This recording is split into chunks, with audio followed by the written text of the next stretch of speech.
Duka mendalam dirasakan oleh penyanyi Momo Geisha karena sang ibunda, Tinurmaya Nainggolan meninggal dunia, Rabu, 24 September 2025, malam. Meninggalnya Tinurmaya Nainggolan diumumkan langsung oleh Momo Geisha di Instagram story-nya. Ia mengunggah sebuah foto sedang berada di ruang duka.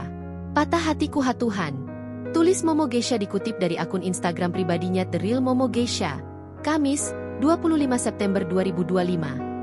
Mantan vokalis band Geisha ini juga mencurahkan isi hatinya lewat sebuah foto berisi Momo, sedang menempelkan wajahnya ke jenazah sang ibunda, sambil memeluk erat.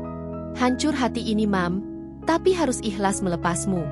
Sekuat kami sudah berusaha, tapi Tuhan lebih menyayangimu. Istirahat ya Mam, ketemu orang-orang yang kau rindukan di sorga. Tulis Momo Geisha.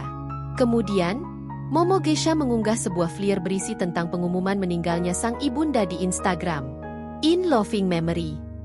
Telah berpulang ke rumah Bapak, Ibu Tinurmaya Nainggolan, ibunda dari Momo. 21 Januari 1951 hingga 24 September 2025, tulis flyer tersebut. Hingga berita ini diturunkan, belum ada informasi lebih lanjut mengenai penyebab wafatnya ibunda Momo Geisha maupun di mana jenazah akan disemayamkan dan dimakamkan.